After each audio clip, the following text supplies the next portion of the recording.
All right. I knew that I was way too smart to be manipulated by a cheesy dating show, but boy, was I wrong. Growing up a hopeless romantic, raised on romantic comedies and classic romantic literature, I was bait for bad reality television. Within my first 6 months of moving to Los Angeles, I met and fell in love with Bryce.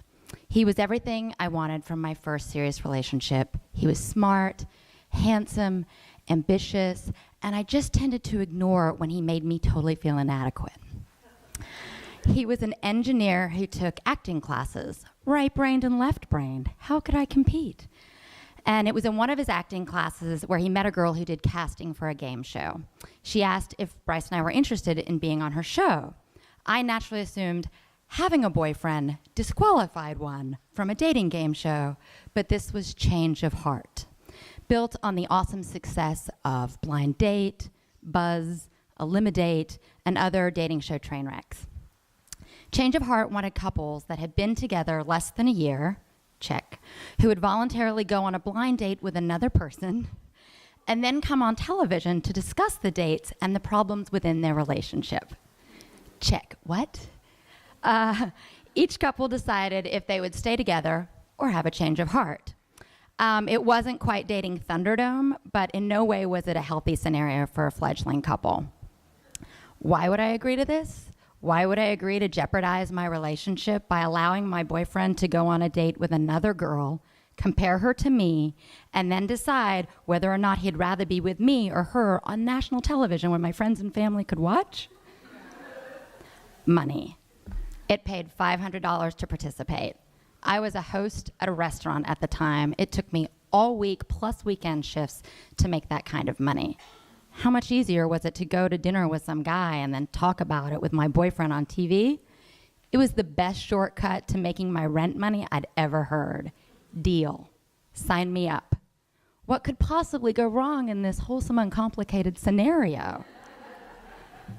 After the initial interview, producers called us up to set us up with our new dates. My boyfriend Bryce was from Idaho, conservative, military family, very right-wing. I am the opposite of that. So when they asked what I was looking for, I thought it'd be fun to go on a date with something different, like a liberal hipster, or maybe a surfer, or an indie rock guy. Wouldn't that be fun? That's not what I got. My date was like Chris Klein in Election. If you haven't seen it, just a giant, big, sweet dummy. Like a big talking golden retriever. I kind of thought they were making this $500 too easy. I'd apparently forgotten the part in romantic comedies where everything goes to hell. Bryce and I agreed to never talk about our individual dates or what we would say on television to each other. In his words, we were going to be in the moment. Hint to you, the Meisner technique is really not a good technique for actual functioning couples.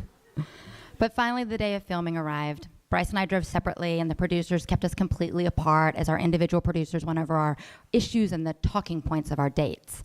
On the set, we sat on the couch together, and I played along and made jokes to build up the difference. It was like dating a cute Bill O'Reilly kind of joke, you know? The host was laughing, the audience was laughing. I should have probably noticed that Bryce was never laughing. Then they brought out my date, my big, dumb Chris Klein. We discussed the date, and he seemed happy, just as all golden retrievers usually are. Then Bryce's date walked out. Damn it, she wasn't really cute, skinnier than me, and I really liked her style. It was a triple threat. It was slowly dawning on me that Bryce had never been intimidated by my date, but I was totally intimidated by his. As my insecurities went to DEFCON 5, they cut to commercial.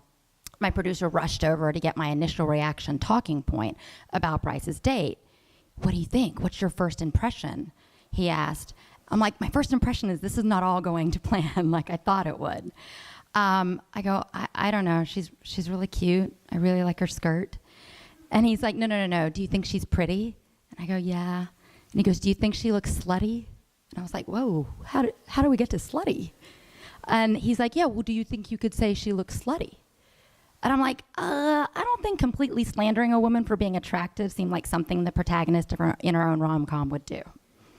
But he pressed harder, and he's like, just say it. Just say she looks slutty.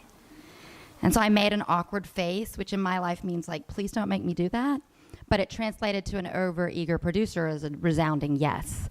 So as the countdown for commercials started, he whispered again, "Just remember to call her slutty," and ran off stage. And the host greeted the audience and then turned to me and was like, "So, Claudia, what's your first impression?" And I knew what I was supposed to say, but it felt wrong and anti-woman and just mean.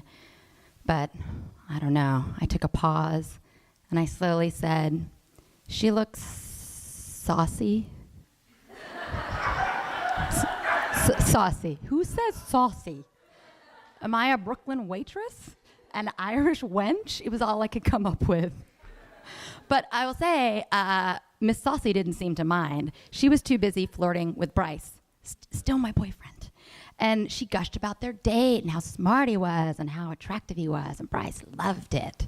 And so back from commercial break, the host turned to me and said, "Claudia, what are you gonna do?"